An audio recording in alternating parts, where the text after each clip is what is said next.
안녕하세요. 엄마표 수학을 응원하는 에듀큐레이터 쑥스입니다. 반갑습니다. 네, 제가 지난 시간에 공부머리를 어떻게 키울 것인가, 그리고 공부머리를 이루는데 크게 4가지 요소가 있다. 지식 창고, 연결망, 그 다음에 장기 기억 능력, 그 다음에 처리 속도, 이거 4가지를 이제 말씀드렸는데, 이걸 발전시키기 위해서는 딥러닝을 해야 한다. 이렇게 아주 자극적인 말을 네, 제가 했어요. 저는 솔직히 이제 뭐 뇌과학자도 아니고 무슨 심리학자도 아니지만 실전과 뭐 책과 여러 가지를 종합을 해봤을 때 아이들에게 이렇게 공부머리를 이루기 위해서는 이런 4가지 요소가 정말 중요하다. 이렇게 생각을 해서 말씀을 드렸던 거고, 오늘은 이제 지난 시간에 이어서 도대체 제가 말씀드린 그 딥러닝이라는 게 도대체 뭐고, 그리고 이걸 하려면 도대체 어떻게 하라는 거야. 이제 이런 의문이 드셨을 거라고 생각해요. 오늘은 이제 그 말씀을 드리려고 제가 왔습니다. 자, 딥러닝이라는 단어를 그대로 해석을 해보면 우리말로 심화학습 이런 뜻이 돼요. 그런데 솔직히 이제 심화학습이 뭐냐? 내가 배운 것들 안에서 숨어있는 규칙, 우리가 흔히 그 패턴이라고 얘기하는 게 있어요. 이런 패턴을 찾아서 그것들을 긴 거 아닌 거 분류하고 정리해서 그걸 바탕으로 추론하고 판단하고 이런 것들을 스스로 해내는 것을 우리가 이제 딥러닝이라고 얘기합니다. 인간은 이걸 할 수 있어요. 인간이 이걸 할 수 있는데 기계는 사람이 입력을 해야 그걸 할 수 있단 말이죠. 그런데 알파고는 입력을 하지 않아도 스스로 그걸 해낸다. 그래서 인공지능이 한 단계 진화했다. 이렇게 얘기하는 거 아니겠습니까? 이 인간이 가진 굉장히 중요한 특징 중에 하나인데 이게 어린 시절부터 절대 되는 게 아니란 말이에요. 어린 아이는 그 딥러닝이라는 능력을 갖추기 위해 어렸을 때부터 다른 것들을 훈련을 해야 됩니다. 그게 뭐냐면 내 머릿속에 어떤 생각 도구들, 이런 것들을 다 갈고 닦고 그것들을 훈련해야 돼요. 이 얘기를 이제 이미 하신 학자분이 계세요. 이제 그분이 생각의 탄생이라는 책을 쓰신 분이에요.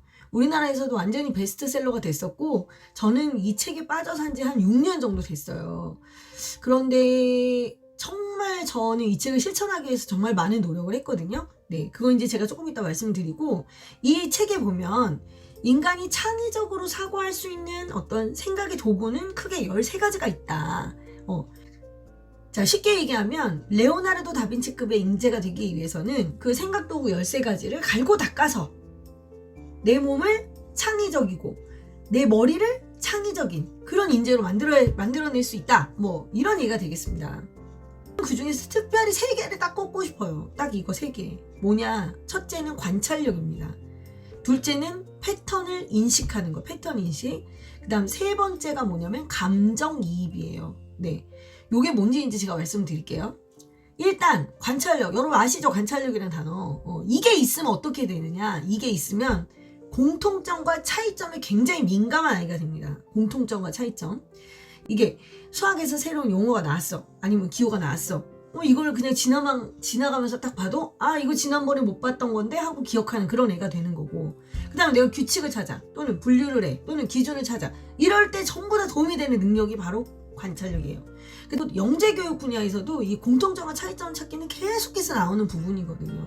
그러니까 여러분 관찰력을 키워주셔야 돼요. 그러면 이 관찰력을 키우기 위해서 우리가 어떻게 해야 되는지를 좀 고민을 해봐야겠죠. 자, 관찰이라고 하는 거는 눈만 여는 게 아니에요. 눈, 코, 귀, 입, 이 촉감까지 모두 다 여는, 오감을 다 여는 거야. 오감을 다 열어서 이게 스쳐 지나가는데 엄마가 기분이 별로 안 좋아, 이런 것도 느낄 수 있고, 내가 나무나 풀 뭐 이런 거 그냥 공원에서 보고 그런가 보다 이랬는데 나무들 사이에 공통점들을 찾아. 저건 잎이 마주나네, 뭐 아니면 쟤는 이파리가 막 하나하나 다 뜯어지네, 얘는 안 그러잖아, 뭐 이런 것들을 찾아낸다거나, 소리를 듣고 이 소리 개구리 소리다, 이 소리 새 소리인데 이 새 소리가 아까 소리하고 이 소리가 다르네, 이 매미가 왜 찢어지는 소리가 나지, 이거 혹시 죽는 거 아니야, 뭐 이런 소리들을 구별을 한다던가.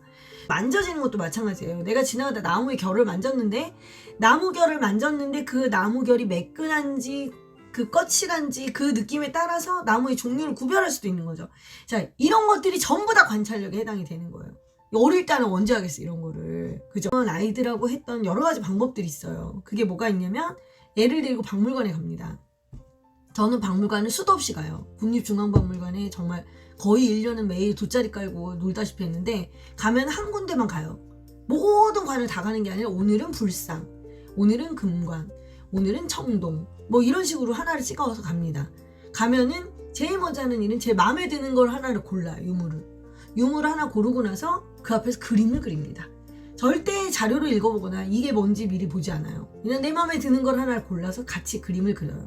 같이 그림을 그리다 보면 아이가 틀림없이 궁금해합니다. 엄마 근데 이 그림을 그리려고 하는데 이거 되게 이상하지 않아? 그때부터 진짜가 시작이 되는 거예요.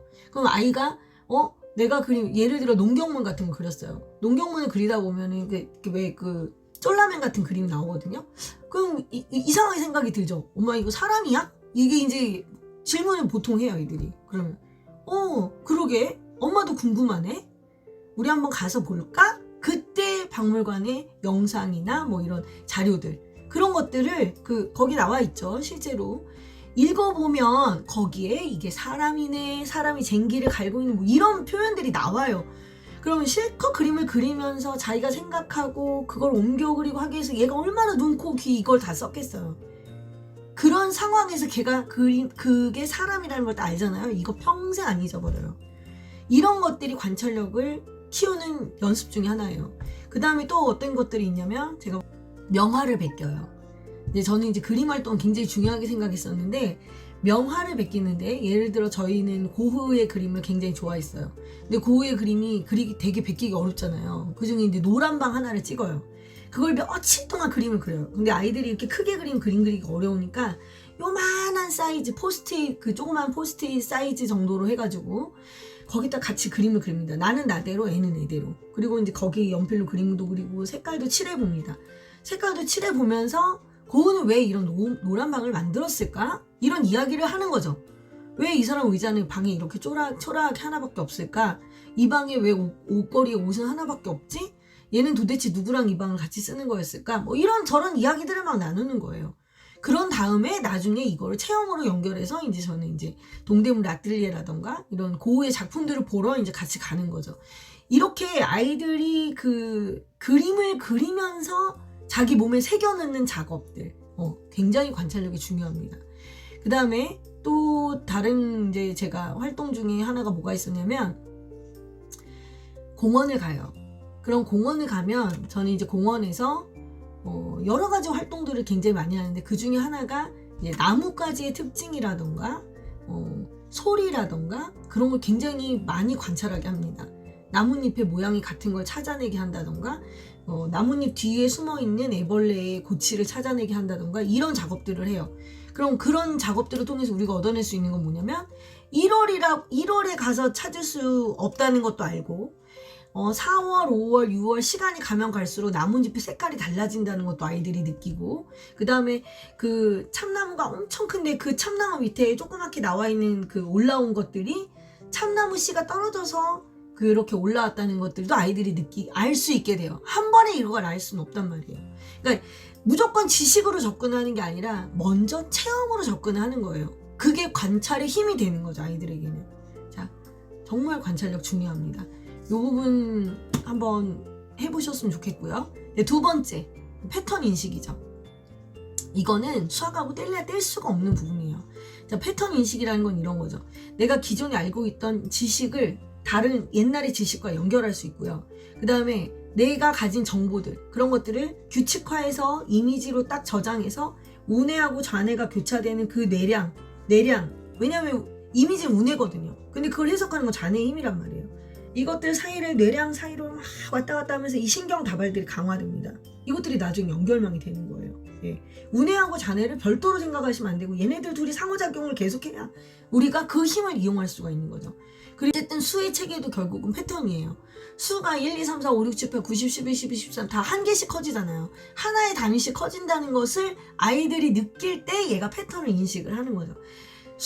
수학뿐만 아니라 뭐 과학이든 뭐 패턴이 한두 가지가 아니에요. 언어를 익힌다는 것도 우리가 그 언어 수많은 언어 그 사람들이 얘기하는 구체적인 말 하나하나를 다 내 머릿속에 기억해서 그 언어를 배운다? 말도 안 되는 얘기죠. 우리는 아주 은연중에 언어가 가지고 있는 어떤 규칙들을 몸에 배게 돼요. 그걸 문법이라는 형태로 하는 거잖아요. 근데 옛날에 우리는 문법을 막 적어서 외웠지만 지금은 중요한 문장들, 그 문법의 형태를 이루고 있는 그런 문장들을 암기함으로써 그걸 내 걸 만들려고 하는 거잖아요. 그걸 내가 써먹는 건 좀 별개의 문제지만 어쨌든 듣고 구별을 할 수 있죠. 네, 이것들도 패턴 인식에 해당이 되는 거죠. 우리가 음악을 듣고 어머 이 음악 너무 아름답다 라고 얘기할 수 있는 건 그 음악 사이에 아름다운 화음의 패턴을 이해했기 때문에 그런 거예요. 그렇지 않고 불협화음의 패턴이 딱 갑자기 등장하기 시작하면 우리가 거슬리는 거죠. 그래서 이거를 키우기 위한 되게 여러 가지 방법 중에 하나가 이제 글자 사이의 패턴을 찾는 거예요. 여러분 애들 좋아하는 초성 게임 같은 거 있잖아요. 초성 게임 기억 지읒 이러면은 어떤 애들은 가족 이래요. 근데 어떤 애들은 감자 기억 지읒 감자 이렇게 한단 말이죠. 그죠? 그 다음에 어떤 애들은 경자 올해가 경자년이니까 뭐 이런 단어들이 막 나와요. 그럼 그 아이들이 똑같은 초성을 듣고 다른 단어로 연상을 했다는 건 그 아이가 다른 패턴을 인식했기 때문인 거예요. 여러분 이거 이해 가세요? 초성 게임을 잘하는 애들이 패턴 인식 굉장히 빨라요. 그리고 모음을 바꿔서 단어를 만드는 걸 한번 해보셔도 되게 재밌어요. 기억의 이응 받침인데 공도 되고 궁도 되고 강도 되고 경도 되잖아요. 그러니까 자음을 그대로 둔 상태에서 모음만 계속 바꿔서 말을 만드는 거죠. 이런 것도 재밌는 그 패턴을 바꿔서 놓을 수 있는 그런 어떤 방식이고, 그다음 숫자에서 패턴 찾는 거. 이거는 현재 아라비아 숫자에서 찾기보다는 로마 숫자나 마야 숫자나 이집트 숫자라든가 옛날 고대 숫자를 가지고 놀 때 이런 패턴을 굉장히 쉽게 찾아낼 수 있어요. 이거는 그러니까 제가 애들을 위한 걸 말씀드리는 거잖아요. 그래서 저는 제가 처음에 패턴 인식을 너무 중요하게 생각했기 때문에 영상 중에 한 5, 6개, 7개 7개 정도 영상까지는 거의 다 고대 숫자에 대한 거였던 것 같아요. 제 생각에. 근데 제가 고대 숫자 얘기하니까 사람들이 별로 안 좋아하더라고요. 근데 그런 것들이 결국엔 패턴 인식을 하는 굉장히 중요한 수단이 된다. 이 말씀을 꼭 이제 드리고 싶고, 그 다음에 에셔라고 하는 판화가가 있어요. 에셔. 이 에셔의 도마벤 테슬레이션이라는 그림이 있는데 굉장히 유명하죠. 이 사람 동판화가거든요. 근데 그 보면은 도마뱀이 물 위로 올라가요. 물 위로 올라가서 다시 도마뱀이 물 밑으로 내려와서 그 연못 속으로 쑥 들어가는 장면인데 연못 속에 수많은 도마뱀이 다 평면에 있는데 그 도마뱀이 하나도 빈칸이 없어. 이거 그림 한번 꼭 제가 이제 이쪽에도 올려드릴게요. 정말 신기해요. 이런 것들 역시 이제 패턴 찾기에 해당이 돼요. 에셔는 어렸을 때부터 취미가 그거였대요. 벽에 그려진 그 얼룩무늬 있잖아요. 그거에서 어떤 그 무늬를 추측해내서 이게 어떤 동물을 닮았지? 하고 그걸 유추해내는 이런 연습을 굉장히 많이 했다 하더라고요. 이런 것들 패턴 인식에 참 많은 도움이 됩니다. 그리고 여러분이 자연에 공원은 진짜 보물이에요. 공원에 가면 수많은 패턴들을 눈에 볼 수 있죠. 네. 자, 세 번째가 감정이입이에요. 자, 감정이입은 어떤 거냐면 이런 말이 나와요. 그러니까 가장 완벽한 이해는 자신이 이해하고 싶은 것이 됐을 때, 그때 비로소 내가 가장 완벽한 이해를 할 수 있다. 이런 말이 나옵니다. 감정이입이에요, 이게. 이걸 제일 잘하는 애들이 어린 애들이죠. 그래서 제가 처음에 이제 영상을 찍을 때 어떻게 하면 아이들에게 쉽게 그런 어떤 숫자에 대한 얘기를 할 수 있을까? 그런 생각에 제가 이제 인형을 들고 나온 거예요. 핑크똥을. 근데 주위에서 다 말렸어요. 아니, 그거 비유 안 나와. 사람들 싫어해. 근데 제 목적은 뭐였냐면 나는 이제 엄마들이 좋아하는 게 아니라 그 영상을 보면서 아이들이 수학이라는 게 그렇게 어려운 거 아니고 내가 이 인형한테 설명하듯이 너네도 니네가 좋아하는 어떤 인형한테 이걸 설명하면서 하면 돼. 이런 뜻을 보여주고 싶었어요. 제가 그거를. 그래서 제가 뚱이를 데리고 나왔던 거였거든요.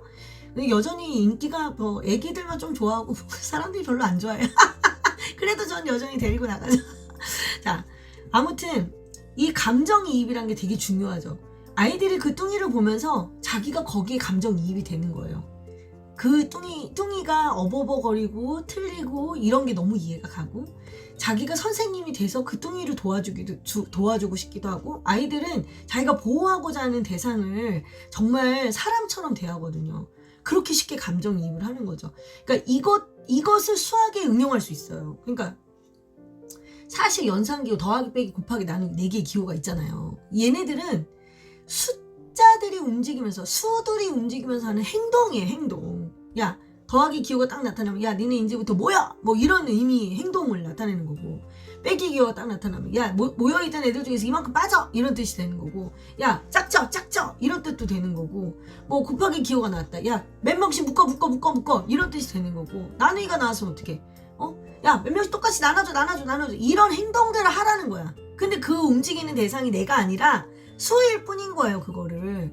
근데 아이들이 그 수에 동화가 되잖아요. 감정이입을 딱 하잖아요. 그러면 애가 그 연상 기호를 몸으로 이해할 수 있어요. 그래서 교구를 하는 거예요, 아이들이. 응? 어린 아이들에게는 그런 기억이 남아서, 아 수아 애들이 움직이는 거야, 수들이 움직이는 거야, 이렇게 걔네들이 이해를 하잖아요. 그러면 그런 감정이 남아요, 이 안에. 그럼 내가 비록 지금 수학 공부를 엄청 많이 하고 그러지 않아도 나중에 하려고 하면 그게 어려운 게 아닌 거야. 나랑 친했던 애거든, 얘 옛날에. 그런 생각을 심어줘야 된다는 거죠. 그게 감정이 굉장히 중요한 부분인 거예요. 뭔가를 내가 이해하려고 할 때 내가 쟤를 대하기 어렵고 무섭고 막 그러면 더 이해가 안 가는 거야. 제가 아까 저녁에 잠깐 TV를 보는데 집사부에 제 양학선이 나온 거예요. 체조 선수. 근데 그 선수가 이제 사람들한테 도마를 가르치는데, 그 도마에 제일 처음에 할 때 힘든 게 그거래요. 두려움을 없애는 거. 도마에 막 뛰기 시작하면 갑자기 사람들이 그 앞에 가면 무섭대, 그게. 그 마음 때문에 뛰지도 못하고 발도 못 구르고 그런다는 거예요. 저는 그 말이 너무 이해가 갔어요. 아이들이 어렸을 때부터 수학에 대한 감정이 안 좋고 너무 수학이 두렵잖아요. 그러면 나이 먹어서 정말 공부하려고 할 때 그게 안 돼요, 이게. 그래서 수포자 엄마들 같은 경우에 엄마들이 아이들에게 물려주는 것 중에 하나가 뭐냐면 수학에 대한 두려움이죠. 엄마가 수학이 어려웠던 건 사실 아기 때 어려웠던 게 아니거든요. 엄마는 사실 중학교, 고등학교 때 수학이 어려웠을 거예요. 그리고 고등학교 때 내가 수학 때문에 입시를 실패했을 수도 있는 거거든요. 저도 마찬가지에 해당이 됐었고요. 그런데 그때의 그 감정, 난 고등학교 때 이미 다 큰 거야, 머리가. 근데 그때 내가 수학이 너무 어려웠어. 그 감정을 내 애들을 아직 이제 겨우 초등학교 애들한테 그 감정을 미리 심어줄 필요가 없다는 얘기예요, 제 말은. 이 말씀을 좀 드리고 싶었고, 자, 그래서 이런 감정이입에 대한 연습을 하는 것 중에 이제 가장 추천해드리고 싶은 건 책이에요, 책. 책은 글자잖아요. 글자는 기호거든요, 기호. 걔가 숫자하고 제일 비슷해요. 숫자도 기호잖아요. 근데 책에 있는 글자를 보고 우리가 눈물을 흘려. 말이 돼요? 아니, 무슨 글자를 보고 눈물을 흘려. 근데 글자의 그 내용을 내가 이해하고 거기에 감동했기 때문에 내가 눈물이 나는 거거든요. 그죠? 그러니까 아이들도 그 책을 통해서 니네가 책에서 책에 나오는 이 주인공이 이런 이야기를 한 게 네가 너무 가슴이 아팠어. 책의 글자가 이렇게 이야기하듯이 수학에서 수들도 이야기하는 거야 라는 식의 접근이 훨씬 더 낫다. 자, 제가 이렇게 지금 3가지를 말씀드렸어요. 자, 지난 영상에서도 제가 이제 잠깐 링크를 걸어드렸었어요. 그 카드로 이제 삽입을 했었는데, 뇌의 신경가소성에 대해서 우리가 늘 염두에 둬야 된다는 게 이제 제 생각이에요. 이미 몇십 년 전에 심리학 쪽에서는, 뇌과학 쪽에서는 자리를 이미 잡은 개념이고 굉장히 확실한 사실이야. 신경가소성이라는 게 있다. 그래서 내가 원하는 방향으로 계속 하다 보면 그쪽으로 신경다발이 두꺼워지면서 내 방향이 바뀐다. 뭐 이런 뜻이란 말이죠, 그게. 그런데 아직도 교육 영역에서는 그거를 우리가 인정하지 않는 것 같아요. 특히 이제 학교 선생님들도 또 우리 엄마들도 은연중에 얘가 머리가 나빠서 내가 뭐 원래부터 좀 그래요. 전 원래 그런 애예요. 뭐 이런 말들을 너무 많이 쓰는 거 아닐까 이런 생각이 들어요.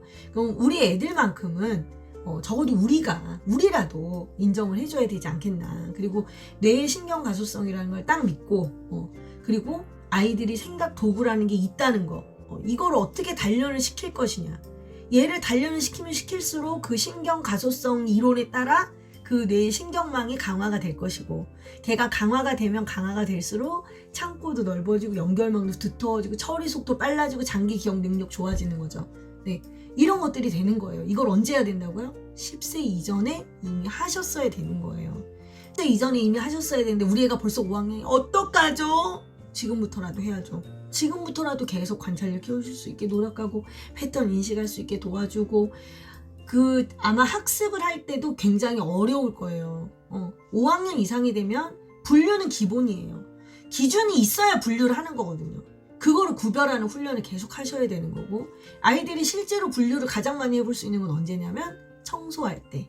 그래서 학령이 높은 애들이 분류 능력을 키워주시려면 집안일을 시키세요. 집안일을 시키고 책을 읽고 그 책에서 몇 명의 인물이 나오고 그들 사이의 공통점이 뭐고 그들 사이의 차이점이 뭐고 이런 얘기 시켜보시고 오늘 교과서에서 배운 내용이 뭐고 그 배운 내용에서 네가 딱 건질 거 3가지만 얘기해봐. 이렇게 구분하고 정리하는 능력들 이런 거 자꾸자꾸 키워주시면 아이들이 관찰력도 늘고 또 패턴 인식하는 능력이 굉장히 커져요. 자, 아무튼 10세 이전에 이런 것들이 기초 훈련이 되어 있어야 나중에 스스로 딥러닝을 할 수 있어요. 그런 방법을 터득하는 거죠, 스스로가. 그리고 아이들 방법은 특히 어린 아이들의 방법은 100% 몸이랑 연결이 돼야 돼요. 그냥 내가 머리로만 알고 끝 이게 아니에요. 수도 없이 해봐서 내 몸에 익었을 때 그게 자기의 생각 도구가 되는 거지 귀로 백날 들어봤자 그거 소용없어요. 그래서 아이들하고 대화를 많이 하셔야 되는 거예요. 대화하시면서 애들한테 수시로 그런 힌트도 주고 어머 저기 지금 뭐가 보이네 오늘 박물관에서 우리 이것만 볼까? 이러면서 계속 시도하시고 기회를 주시고 그래야 아이들도 엄마도 같이 변할 수 있는 거죠. 네. 우리 화이팅해요. 네, 오늘은 여기서 영상 마무리하도록 하겠습니다. 다음 시간에는 어떤 주제로 올지 또 한번 고민을 해보도록 할게요. 안녕.